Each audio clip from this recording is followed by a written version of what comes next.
Hey, what's going on? How are you? I'm good. I apologize. Just trying to finish up a project for my manager. But what's going on? What's the word? You're good. I'm just ready. I'm ready to interview you. All right, let's do it. All right. Welcome to Say What in the Streets. This is Conversations with Say What, and I am your host, Chivonne. Say What. Today we got a special guest that's joining us. Excited to talk to this young man. I've been following him for like I don't know how many years. Almost 10 years now. I've been following your career. So I Wow. finally got you on the show. So let's welcome J1, well, poster child J1 to the show. J1 is fine. How you doing? I'm glad to be here. Thank you for having me. Absolutely. So for the viewers, would you mind just stating your full name and where you're from and then how you got into the business?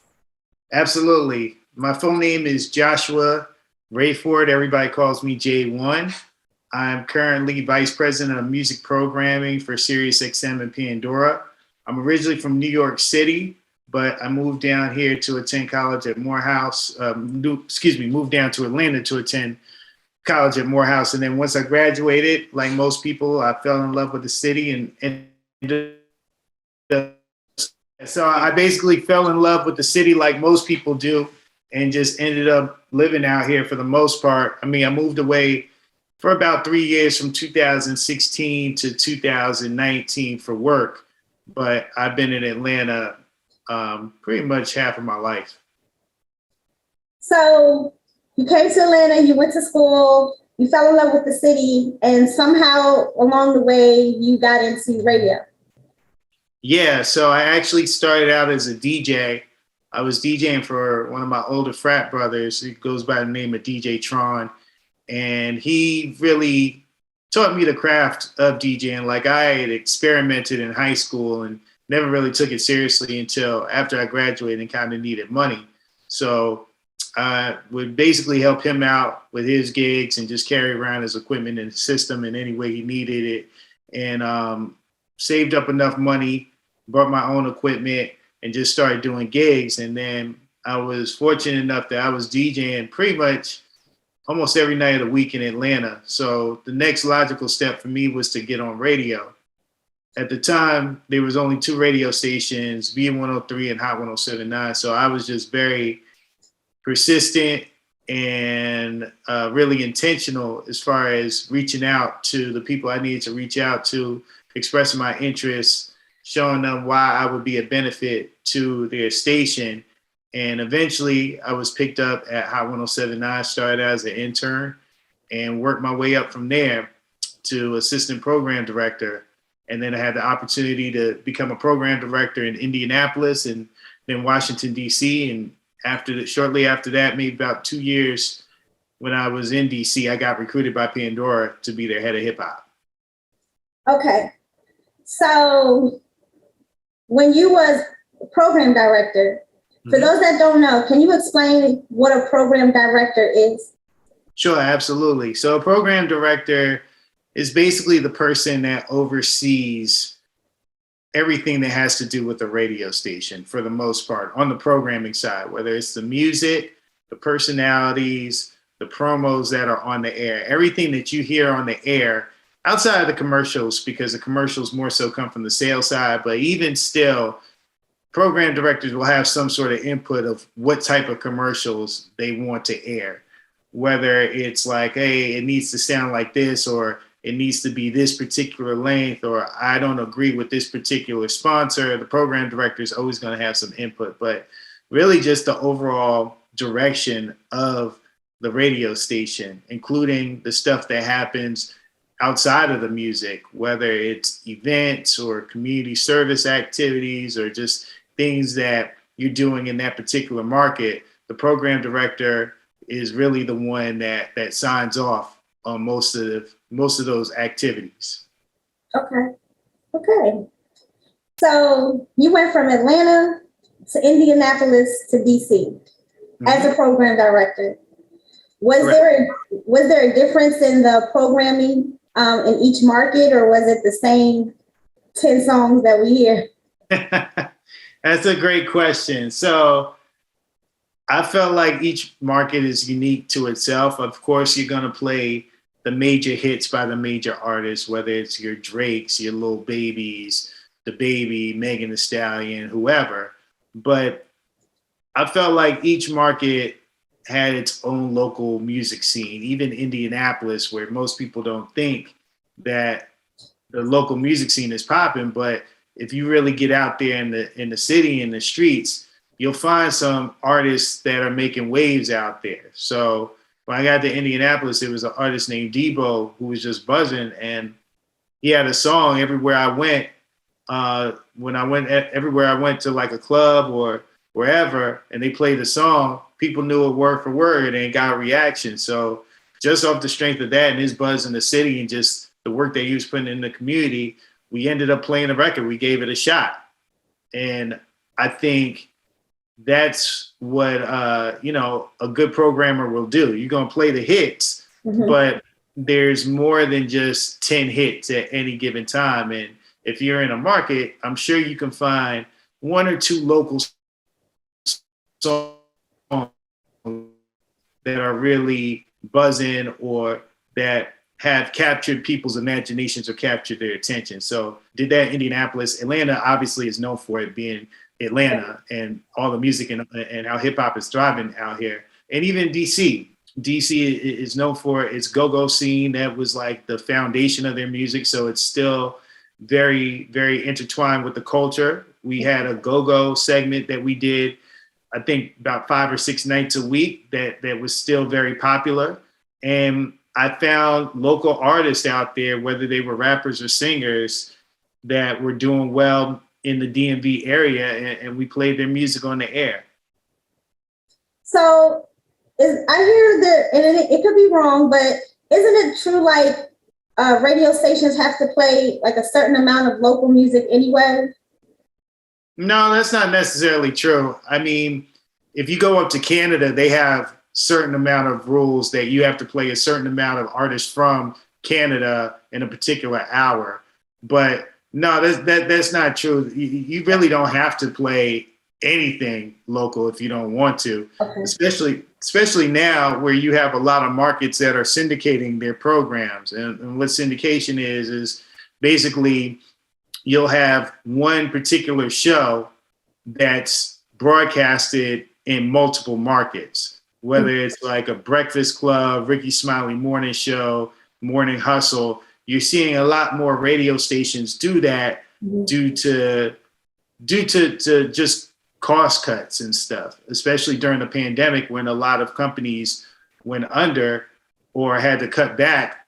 The first thing most companies cut back on is their advertising or marketing spending. So that hurt a lot of terrestrial radio stations, and they had to adjust. They had to survive. They had to weather the storm. So a lot of them started creating syndicated shows where they could broadcast into multiple markets. They're saving money like on talent and production.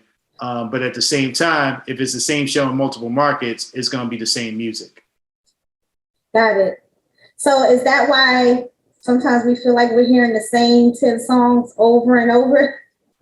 Well, no, I mean, the reasoning behind that is people don't listen to the radio station like all day long. It's very rare that you're listening to radio 4 hours at a time, even 2 hours at a time, maybe 1 hour at a time, but people listen in segments. So whether you're commuting to work or you're going to the grocery store or you're running some errands, you're inside and outside the car, then the philosophy of radio is we want to make sure every time that you turn on the radio, we're playing a hit song.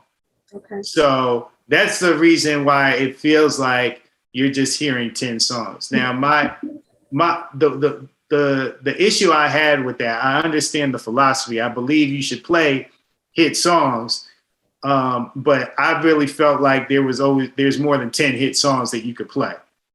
There's so much good music out there. You just got to figure out a way to incorporate it that is still a good listening experience. But I kind of equate it to a club situation. If you ever been to a club and people, the energy is really good. People are dancing, they're partying. And as soon as the DJ plays something that's unfamiliar or it might be new that people don't know, what usually happens?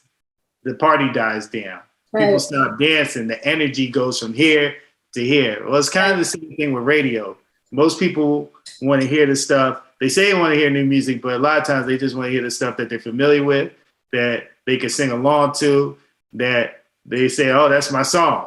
Right. So that's why, again, radio, the programming philosophy is we're going to keep on giving you these same songs that we know that you like or we know that are hits, because anytime you're in the car, we want to make sure that we're not playing something that's going to make you change the channel. Got it. That makes sense. It makes sense. It makes sense. But again, I have my thoughts about it, and I've been in a situation where I could kind of like adjust that policy. Yeah, I'm glad you said that because I've heard other theories and I've seen other things. What are some of the other theories that you've heard? One, the Hitler theory. If you keep playing it over and over and over and over, subconsciously, they start to learn it and they'll keep wanting to hear it. That's one theory I've heard. I've heard the payola theory. So stuff like that. Yeah, I mean, it's true to a certain extent. If you keep playing a song over and over and over again, people get more familiar with it, and people may or may not like it. But if it's a garbage song, you can play it all day long, and people still might not like it. It just might annoy them even more. So that's why you just got to be mindful of it. And a lot of radio stations do call out research where you're actually asking listeners what they feel about songs that you're playing on the station. And that's how you're able to kind of determine, okay, which song should I play more? If people are saying, if the majority of the survey is saying, I like this particular song more than I like that particular song, then you're going to play that song more. Because again, you're going according to what the people are saying and what the research says. Right. But again, there are flaws with that, like there are flaws with anything. Right. Cool. So after you left mainstream radio, you went on to become the senior director of hip hop at Pandora, right? Well, first I came in as a curator, so I was just the head of hip hop. Okay. Then I got promoted to director, then senior director. Okay. So let's talk about the curator. Okay. That's a term that's starting to linger around a lot now. Mm-hmm. Explain to people what a curator is. Curator is just somebody that really programs different playlists and different listening experiences, whatever the case is. DJs are curators. There are art curators who might curate an art exhibit because they're determining what art goes up on that particular exhibit at any given time. So it's different types of curators, but like for music, it's just you're creating a different listening experience, whether it's on a playlist, a digital radio station, or whatever the case is. Okay, so how do people get on or get in touch with curators to get on some of these playlists and stations? So, I mean, what I tell people is there's so many artists out there, there's so many songs. There's probably about 50,000 songs that get uploaded to streaming platforms per day. And there's only so many curators. There's only so much time in the day where we can actually listen to music.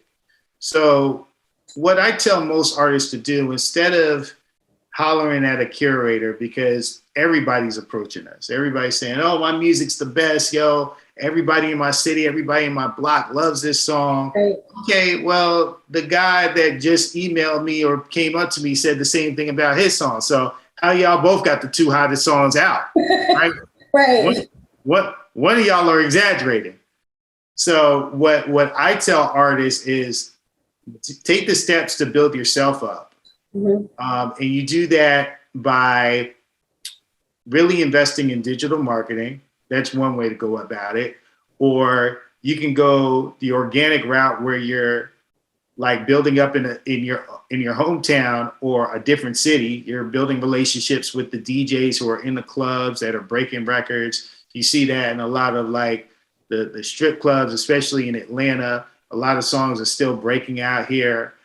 They happen organically. So going different routes like that, doing influencer campaigns, getting with these TikTok influencers or Instagram influencers and getting them to get exposure to your music, investing in things like YouTube ads or Facebook advertisements, just ways to build yourself up and get your audience. Because again, I've seen it, I can put your song on my biggest playlist, but if people are unfamiliar with it or they don't know the story or don't really know who you are, and they're coming in to that particular playlist to get a certain type of listening experience, like they want to hear the hits or some of their biggest songs, and they hear that song, a lot of times they're going to skip over it or thumb it down, and that's going to hurt your analytics. That's going to trigger the algorithm to pull your song back. It's kind of like if I go to McDonald's and I'm going there for fries or a burger, and then all of a sudden they offer me pizza, you're going to kind of look at them strange because you're going to say, I came to y'all for fries and a burger. Not that you don't like pizza, it's just you're not in the mood for pizza. It's the same thing. It's the same principle with playlisting. So if I'm going to like a big playlist, as far as it's called today's R&B and hip hop hits, I expect to hear today's R&B and hip hop hits. I expect to hear Drake and Gunna and Migos and Lil Baby and Megan and all. If I hear something that's unfamiliar or that I have no idea what it is, that's not the listening experience I signed up for. So again, as an artist, you want to build yourself up, and if you do it the right way, you'll get enough buzz that the curators will find you out. You know, we have a lot of information. We track the analytics. We're looking at what's going viral on TikTok. We're looking at different streaming patterns and listening patterns. So if you're doing the right stuff on the different DSPs, or even if you're doing it on a Pandora, and I'm able to see that, like, oh man, you're really getting some traction. You're doing this all on your own. Then I'm more likely to give you some editorial support as opposed to you just say, yo, I'm hot, playlist me. Right. Sorry, that was a long answer, but I really wanted to explain that. No. I'm glad you did. People have, it sounds like it's all the same thing. You have to build your buzz in order to get put in these positions. So, and as a curator, you want what's hot. You don't want, it's like you said with radio, you don't want to play was not hot and then people change the station. So yeah, I mean, again, whether it's radio, whether it's streaming, whether you're in a club or a party, you want the listening experience to be great. Now, if a person is saying, hey, I want to hear new music, I want to hear artists that I've never heard of before, we got playlists for that too. And there are listening experiences for that as well. And there are streaming platforms that are known for that. A lot of people go to a SoundCloud for that because that's where a lot of artists get discovered. That's where a lot of artists start out.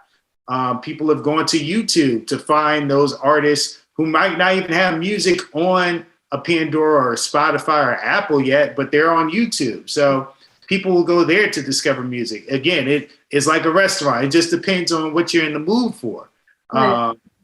Whether you want new music, you want the hits, you want something classic, whatever you want, there's a listening experience out there for you. But again, if I'm an artist, you want to make it so that a curator, it feels good about putting you in that particular listening experience. And the more you can do on yourself, the more that you can do yourself and prove that your song actually is picking up steam and people actually like it, the better chance you have. Yeah. Gosh, it's just like hearing you say that, and then everybody else I've been talking to is like, artists really have a lot of work to do on their own. They do. I think part of it is we live in such a microwave society now. Everybody wants that instant gratification. Yeah. People think it's a cheat code. People think, oh, if I just get on this playlist, I'm out of here. No, it's a lot of work. And the reality is, because of technology and because of social media and because of streaming platforms and accessibility that people have to get their music out there, it's a lot more competition. It's easier to get your music out there than it was, say, 10, 15, 20 years ago. Yeah. But at the same time, it's harder to get that exposure because music just comes out so quickly and there's so much of it. It's like, okay, your record or album might have been hot a week or two ago, but then something else comes out and people are on to the next one. Yeah. Yeah. When you started out, you kind of started out around the time where internet was phasing into, like, taking over the music scene, right? Like, so yeah. you kind of got to see. Make me seem old. Yeah, you were there before internet, all that stuff. Sorry. I definitely saw the transition. It was pretty cool. I remember how ahead of the curve somebody like a Soulja Boy was utilizing social media. Like I was saying, I just remember the time when like Soulja Boy was ahead of the curve, and he was one of the first artists to utilize social media, MySpace, and utilize YouTube when it first came out, and people didn't really know what it was, but he understood the possibilities of it, and he put his music up on there, and then you saw other artists do it. Yeah. It was interesting. I mean, streaming has been out for a long time. It's only recently become profitable as far as the monetization of it. And that's always the case where you have new technology. The litigation is always playing catch up because technology moves so fast. So when streaming was like really picking up steam and becoming prevalent, the issue was they couldn't figure out how to monetize it. And that's when you saw like a lot of labels go under, a lot of people lost their jobs. And it was kind of a scary time, especially for hip hop, because pop music was really, really taking over. And you saw a lot of hip hop artists were getting on pop songs and doing pop type songs. And we didn't know if there was going to be like an urban department in a lot of these record labels, because we saw the pop guys were starting to take over their territory. But once the government figured out how to monetize streaming, and you had the litigation in there and they were incorporated into the labels and label deals, that's when hip hop kind of had a rebirth as far as it becoming the number one genre in the world, because it's the most streamed, it's the most consumed. Yeah, you saw more labels starting to pop up again, whether it's a quality control music, LVRN, TDE. You know, that was all birthed out of like that initial streaming burst and the initial presence that hip hop had once we figured out how to monetize streaming. So, you know, it's been a very interesting time in transition, and it happened fairly quickly. Yeah. Yeah. You're dropping a lot of knowledge today. Thank you. I tried to. So how has it been different working at Pandora than it has been on mainstream? You know, it was definitely a transition when I first got there, just the way that the company operates, the atmosphere, the culture. Not saying that it was good or bad or better than where I came from. It was just different, and it was an adjustment. But what I did realize was, at the end of the day, good programming is good programming, whether you're doing it on a streaming platform or whether you're doing it on radio. It just looks different, but the programming philosophies are the same. You know, with streaming, you just have way more flexibility. You have more people that you're programming for. You have a lot of different places where you can give listening experiences. but it's still, you still want to follow good principles. You still want to make it a good listening experience for the end user at the end of the day, because that's what it's all about. But the cool part about my situation was, shortly after I started, SiriusXM acquired Pandora. So the fact that I had already had radio experience gave me kind of an advantage, as well as learning the streaming side. I was able to kind of integrate the two, and there weren't a lot of people in the company at the time that understood both and can kind of translate both. So, okay, programming as series. Mm-hmm. Now, when you say series, am I saying it right? Is it series or serious? Sirius XM, like I'm serious about this. Okay, serious. But they spell it different. With the I, yeah, because it's like a constellation or something, right? Yeah, it's SIRIUS, Sirius XM. Okay. It used to be two companies. It was Sirius, and then it was XM, and they were both satellite radio companies. And then I do remember XM. Yeah, the XM was like one of the first ones, right? Yep.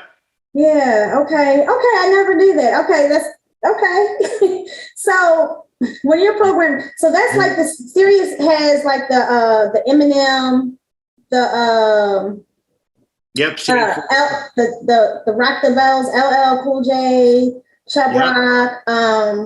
I think there's somebody on there named Nina SayWhat, actually. Yep, absolutely. It's funny. But so you are in charge of those shows as well.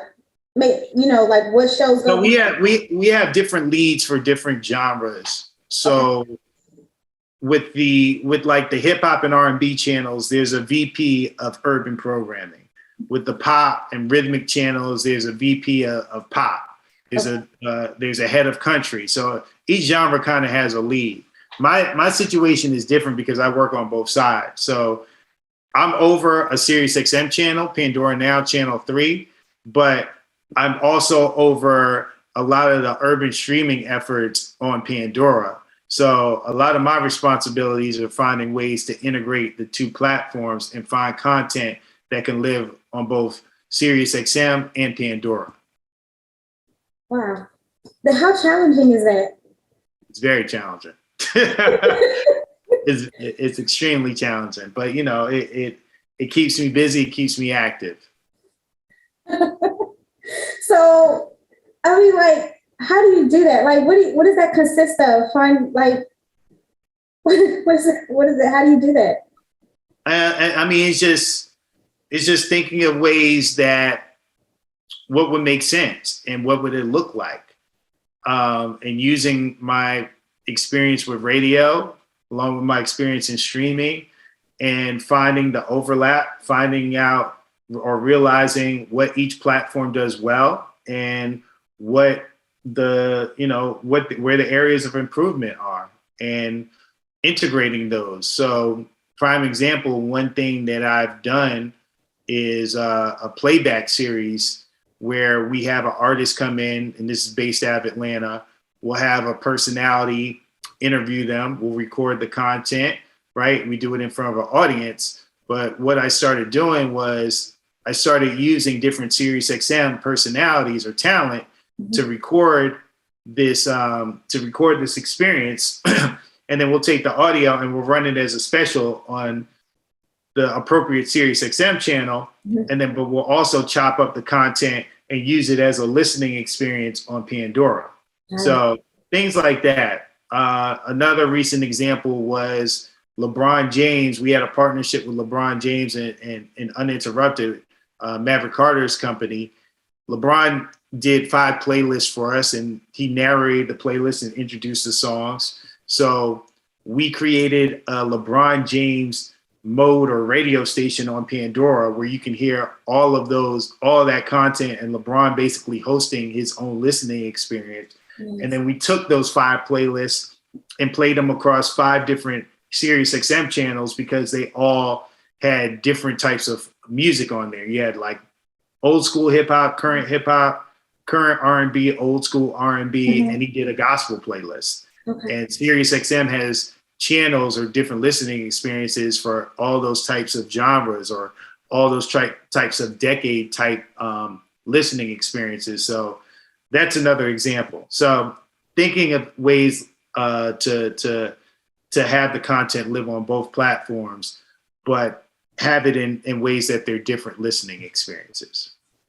See, and as a consumer, personally, I prefer like streaming apps like Pandora. I love Pandora, by the way. But and are you guys like trying to put radio out of business? Because like y'all give us so many options, so much to choose from. Like, how can they compete with that?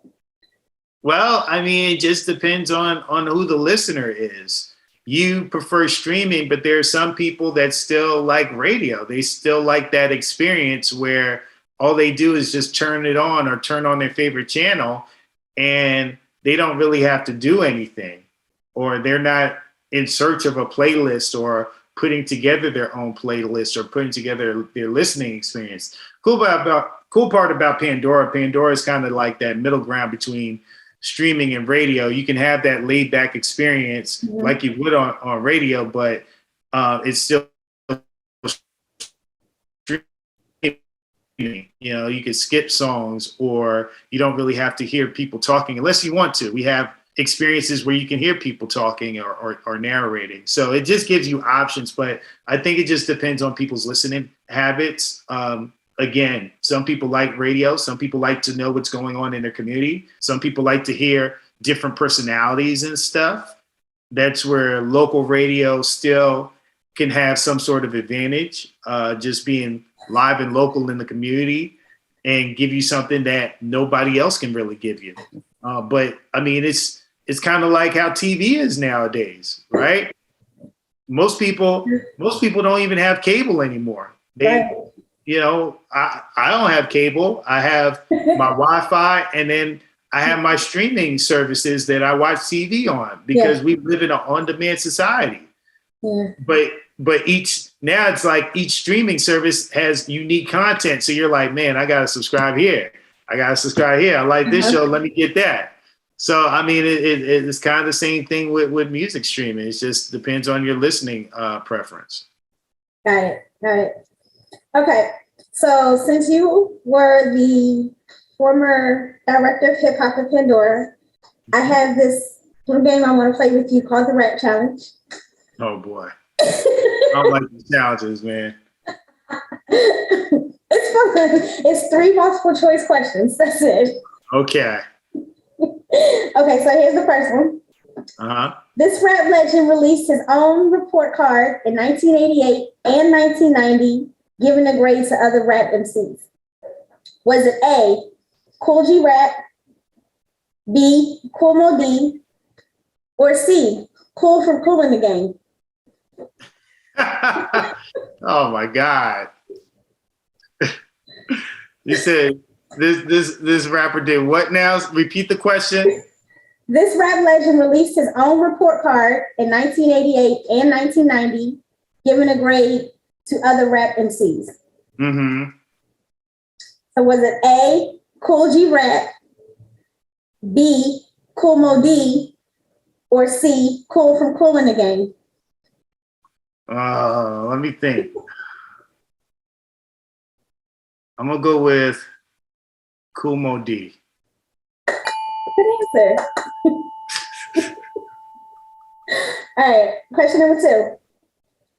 Since it's tax season, this rapper's mother used her tax refund to buy him a new recording equipment to record a demo after labels kept rejecting him. Was it A, Kanye West, B, Jim Jones, or C, LL Cool J? You said this mother did what? This rapper's mother used her tax refund to buy him new recording equipment to record a demo after labels kept rejecting him. So and my after labels kept what? Rejecting him.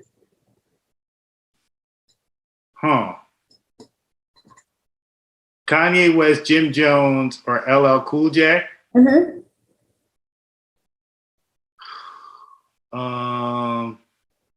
Well, I know it wasn't Kanye because I just watched the documentary. So it's either Jim Jones or LL Cool J. I'm gonna go with LL because I don't know. Jim was a hustler, so Jim probably was in the streets getting his own money. Good answer. See, it's not so bad. Okay. These are Last, hard. huh? These are hard, by the way. I used to make them easy, but when I interviewed Mr. Hankey, he said they were too easy. So Well, I know Mr. Hankey, and I think you should give him these hard ones. with this one, I don't know. You might get it. You've been doing good though. You've been doing good. Okay, so this rap queen says she gets her fashion inspiration from American designer Betsy Johnson. You said Fessy Johnson? Betsy Johnson. Okay. Was it A, Nicki Minaj, B, Cardi B, or C, Meg Thee Stallion? Oh, I don't know that one. Take a guess. Just take a guess. You said gets her Her fashion inspiration from American designer Betsy Johnson. So if you don't know who Betsy Johnson is, you may have seen like the purses and stuff that have like the Betty Boop on them. Oh, okay. I don't know. I'm gonna go with Nicki. Yes. See? Yeah, that was right. Nicki Minaj. Nicki seemed like she would rock that. Yeah. I mean, everybody's kind of rocking the same thing. Yeah. Okay. So you've been at FM radio, you're at Pandora. You are now the VP. Are you the VP of Pandora or the VP of music programming, or is there a difference? VP of music programming at SiriusXM Pandora. Okay. Okay. So music programming is the same thing as a program director, or is it more? I mean, not VP, but Well, I mean, VP is definitely a higher position than a program director. yeah, Yes. absolutely. Mm-hmm. So you're over other program directors? Well, my team is actually small. Like I manage 2 people, so we're kind of a special unit type situation, which is cool because I've managed big staffs and it's cool. But like I like the way my team is set up now. We move as one and we function as one. I have one personality that works on Pandora now, and then I got coordinators that I work with, but it's not like I'm overseeing 25 people like I was when I was in DC. Okay. So throughout your career, you've gotten some accolades. You got a lot of recognition. You've been in Forbes, Source Magazine. You're speaking everywhere. We see you just did South by Southwest. Yeah. And you were named Billboard's Change Agent List of the Year. Oh yeah, I was. Yeah, that was it's in 2021, I think. Yeah. What is the Change Agent List? What is that? So that was like the first year Billboard did something like that, because you remember 2020, there was so much going on with the pandemic and with the murder of George Floyd, and just Billboard recognized individuals in the music space that were actively doing things to make change and stuff and to adjust to all the circumstances that we were dealing with. So it was definitely an honor and a humbling experience to be recognized for some of the stuff that I did in 2020. Not saying that it was just out of this world, but it was enough for them to recognize it and shout me out. So, I'm just thankful. At the end of the day, I didn't do it for any accolades. I just did it because I knew it was right. Well, congratulations on that, first of all. So, Mhm. woo-hoo. But you said you had to make a lot of changes because of the pandemic. So how did the pandemic affect Pandora, and what were some of the changes that you had to make? Well, like everybody, we didn't know what was going on. We had to shut our office down. We couldn't do live events anymore or have people visit the office. So even though we had Zoom technology before Zoom became really big, that wasn't really an adjustment because we were doing virtual stuff or virtual meetings since Mm-hmm. we were all spread out. Mm-hmm. The main thing um, was again adjusting to working from home every day and the isolation. I think everybody just had to deal with that. But the adjustment for me, not being able to interact with artists, I started doing like just different Instagram lives like a lot of people did. But I was just doing them. First, I was doing them on a weekly basis, and then it got to the point people were reaching out left and right. I was doing them on a daily basis, Mm-hmm. and it was a cool experience because I got to connect and meet with a lot of people that I normally wouldn't have gotten to interact with. I mean, everybody from a Kelly Rowland to a Brandy to up and coming artists to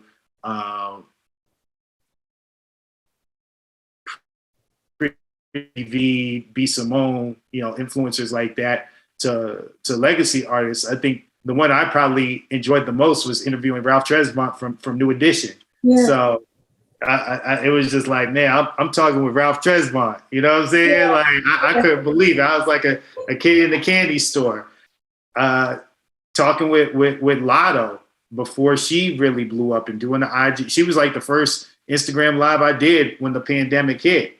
Okay. So things like that. And then also just using that platform to talk about social issues, talk about voting because we were in a voting year. Right. So using my platform for that as well, and engaging artists in that, not really getting into like politics, but just explaining the importance of voting and encouraging people. So it was a lot of good conversations, and we made a lot of good connections through that. So that's what I meant by like adjusting. I felt like during that time, it helped me in different ways as far as one networking and just being able to interview people and connect with people. I mean, I always interview, but I was doing it on a daily basis. It just became more natural and became more comfortable with it. And again, it was a lot of meaningful conversations and stuff. Nice. That's dope. I love it.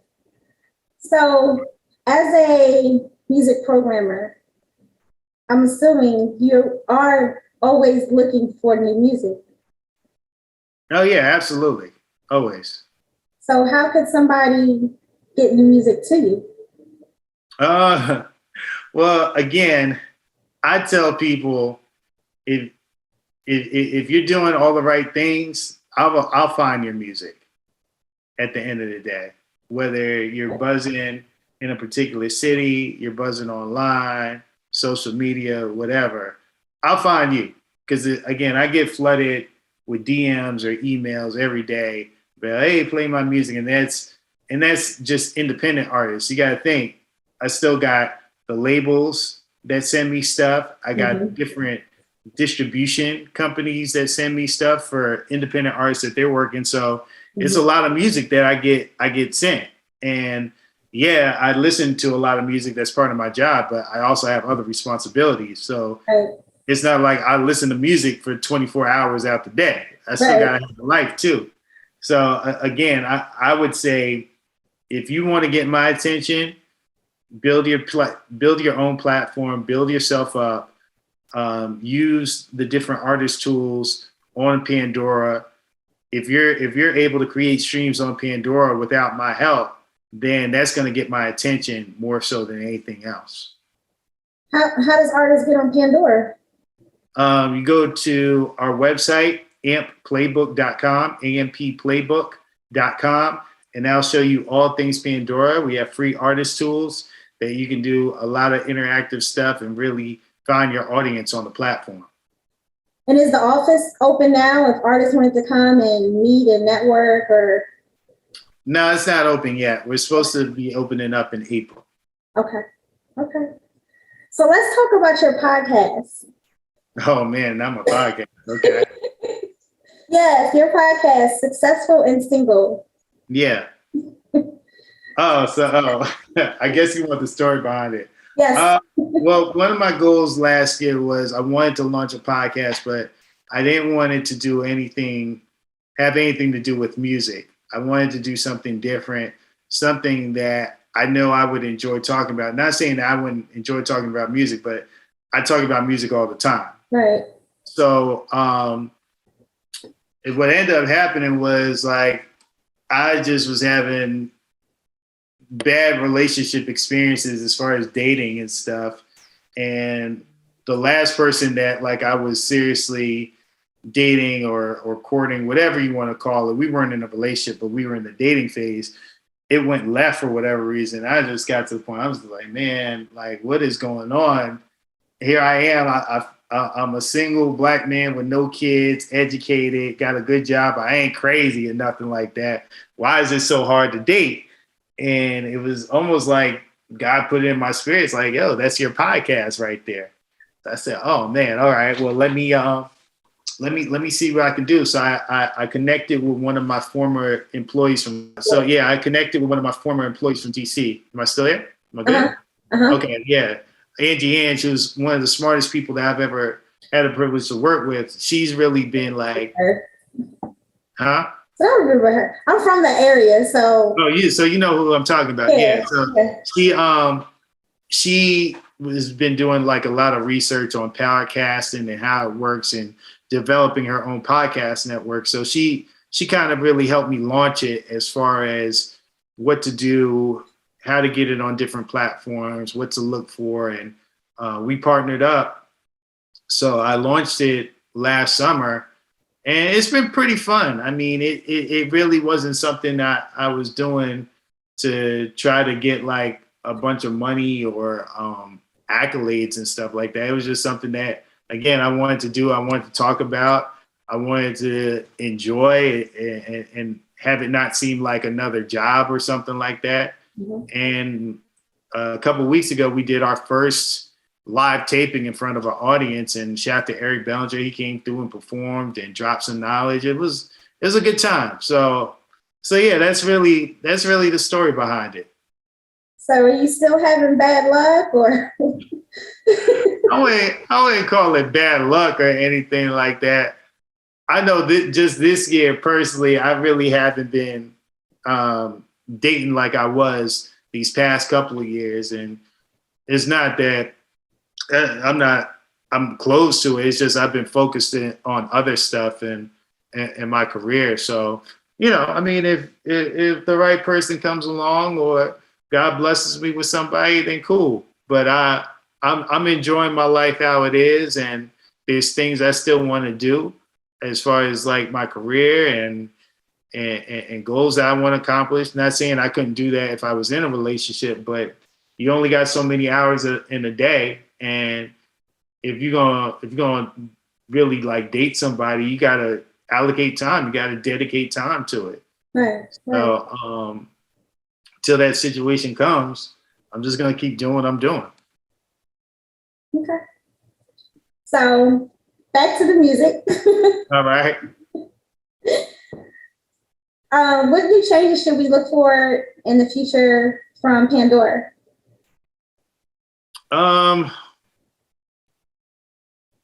I think just more unique content, more original content like everybody else, more synergy with SiriusXM, showing the power of both platforms, because both platforms are really only in North America, in the United States. We're not international like some of the other DSPs, but we reach a lot of people with the with our combined platforms and stuff.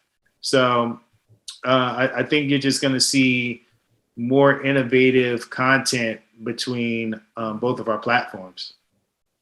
Okay.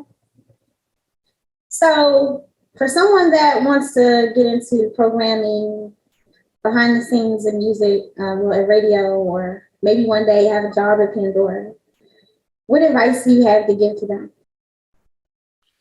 I would say do your research. Also, prepare for the job that you want and not necessarily the job that you have. So people will approach me and say, hey, I want to be a curator. I want to be a programmer. Okay, what are you currently doing right now? Are you making your own playlist experiences? Are you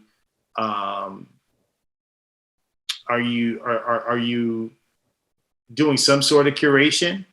Or are you just waiting for somebody to give you the opportunity? So if I like came up to you today and said, okay, you want to be a curator, show me your playlist. Show me the last playlist that you made, and a person might say, oh, well, I haven't made a playlist yet. Then in my mind, you don't really want to be a curator. Mm-hmm. I knew even while I was a program director, I knew I wanted to go to streaming eventually because I saw how big it had become and how much it had really energized hip hop in general. Mm-hmm. But I knew I had to do my research on it. So I started reading up on the different streaming platforms and their strengths and their weaknesses and what was going on in different acquisitions. I talked to people that like worked in that space that would just give me advice. And shout out to Tuma, who was at Spotify at the time, but now he's at YouTube. I would reach out to him and just pick his brain and other people who would talk about it. So, you know, I mean, all credit to God because I got recruited by Pandora. I didn't know that they were looking for anybody, but I was prepared for when that blessing came. It wasn't a situation where they called me and I wasn't ready. I was like, oh, wait, well, let me start doing my research now. It was like God put it in my spirit. Okay, if this is what you want, start preparing for it. It's like somebody that says, I want to be married. Okay, if you really want to be married, you got to start preparing yourself for it. Right. That means you can't live like a single person. You got to start transitioning and figuring out, okay, what do I need to change about myself? How do I need to prepare myself to bring another person into my life? Right. And same thing with anything that you really want to go after. You just got to do the preparation and be ready for it. So when you do get that opportunity, it's not like you're scrambling. You're still gonna have growing pains. You're still gonna have to figure stuff out, but you'll be more prepared than the average person. Yeah, that's great advice. So I'm not going to take up too much more of your time. It's all good. I know you're busy. Do you have any last words for our viewers or any shout outs you want to give? I always say relationships are important, and the most important relationship you can have is with God, and yourself, and then your family. So make sure those relationships are intact before you start establishing outside relationships. Do your research. There's so much technology and information available at your fingertips on your phone. You can pretty much find out what you need to find out, or like get access or find out about a particular person that you might be trying to network with or get in contact with. So the information is available, and have a plan at the end of the day. Most people just feel like, yo, I'm gonna put out music and it's gonna go crazy. It's gonna go viral. Mm-hmm. It rarely happens like that. Not saying that it doesn't, but you might hear of one or two situations like that happen throughout the year.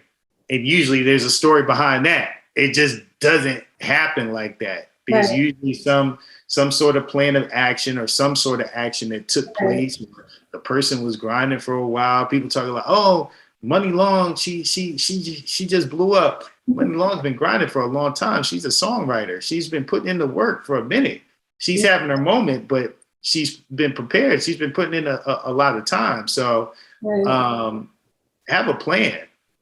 Again, don't just say, I'm gonna put myself out there and see what happens. Most of the time, ain't nothing gonna happen without you having a plan. And don't be afraid to pivot. Like a lot of people say, oh, well, if I pivot, I'm giving up on my dreams. No, you're not necessarily giving up on your dreams. They just might look different. Right. You know, again, you might say, oh, I want to be an artist. I want to be a rapper.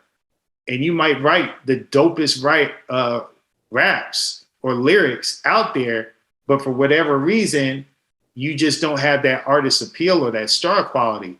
Right. So your gift might be being a writer for other people. Mm-hmm. And I've seen writers who have longer careers, more money, more influence than a lot of the hottest artists. Because being an artist, you know, if you're lucky, you might have a good 1 to 5 year run. And that's being generous. That's being generous, especially now how artists come and go. If you're able to stay hot for multiple years, then I mean you're doing something right. But a songwriter, they can keep going for as long as they're writing relevant stuff, and as long as they're connected. Yeah. Their money is longer. You get them writing credits and all that kind of stuff, and you don't have to deal with a lot of the BS that comes with fame. You can still go to Kroger and that's true.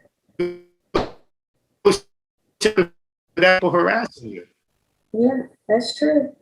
That's true. Without all the paparazzi. Yep. Exactly. So that's what I mean, as far as being able to pivot. Like, not saying that you're not to pursue your dream, but your dream just might look a little different. Yeah. And God might take you down a path that's even better than what you envisioned, what you expected. Mm-hmm. Yeah, absolutely. So where can the viewers go to follow you, stay in touch with everything J1 has going on? Oh, yeah. You can follow me at Poster Child J1 on all social media platforms. And that's POSTERCHILD, letter J, number 1. How did you come up with the name Poster Child? This is when I was DJing, and I felt like I needed a moniker back then, because a lot of the DJs that I looked up to, they had a moniker. So DJ Drama was like Mr. Thanksgiving, Drama Petty. Drama had like the best monikers. Then DJ Sense, the trendsetter DJ Sense. Mm-hmm. DJ Infamous was the youngest in charge. Mm-hmm. I forget what Don Cannon's was, but he had a cool moniker too. So I was like, man, I need to come up with a moniker. And I remember this Jay-Z verse. He was like, I'm the hustler's poster child. And I was just like, oh man, that's so cool. And like what a poster child is it's supposed to be the model or what something exemplifies. So I wanted to be the poster child for DJs at the time. I wanted to be that DJ that can do it all. I could scratch, I can blend, I could talk on the mic, I could rock a party, I could do mixtapes. So that's where the whole poster child, name came from. So it was originally DJ J1, and then I started going by Poster Child J1. Because I was like, well, I want to be more than a DJ. Now I just go by J1. Okay. Yeah. Most people call me J1, whether it's in the company or the industry and stuff. But yeah, that's where the whole Poster Child thing came from. Do you still DJ? No, I'm retired.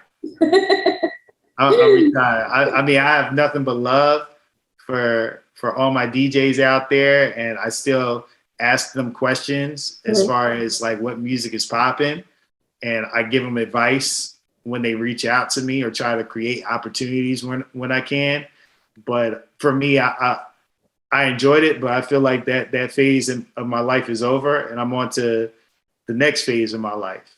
And I never was a believer of like just holding on to something just to hold on to it. I've always feel like you should give the next generation or the next wave a chance.